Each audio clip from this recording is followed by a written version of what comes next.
Good evening. Book for the day. Hearts on the Rise. Connections through Corona.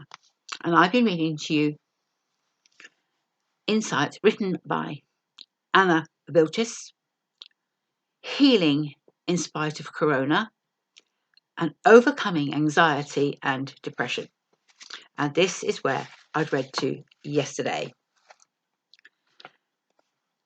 Somehow, in my mind, I twisted love with a great deal of suffering, forcibly translating fairy tales into my reality. I was aware of the differences, but also hopeless before them. After all, in my eyes, I was not a Disney princess, but was instead the ugly duckling when I compared myself to my beautiful sisters. Something I always got reminded of somehow. At least that's what I decided I was, because everyone was always complimenting my sisters for being so beautiful, but never me.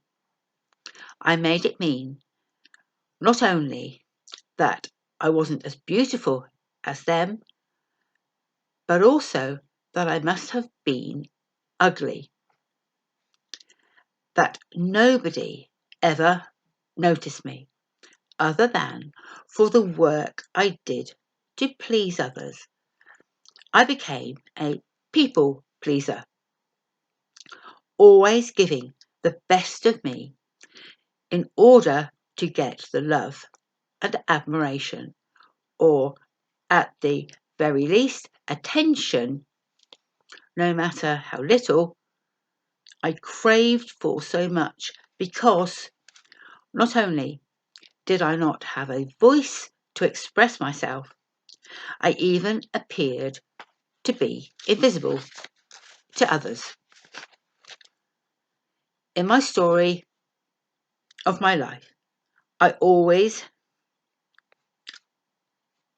played the victim that wanted to disappear the moment that things got too good to be true, always pushing away every man that ever loved me too much, or even a little, because I felt so uncomfortable. I would run faster than Julia Roberts in Runaway Bride. Feeling something close to asphyxiation. The resultant effects were predictable. I became infatuated with every bastard who gave me even a little attention, making him my Prince Charming and accepting the meagre crumbs of affection he spent to solve my hunger, while knowing I craved both his validation and approval.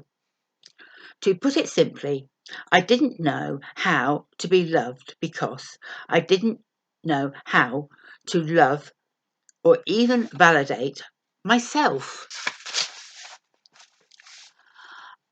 I lived out and supported the numerous stories of disenchantment I had become attached to, without realizing that it had been me that had been creating all of this all along.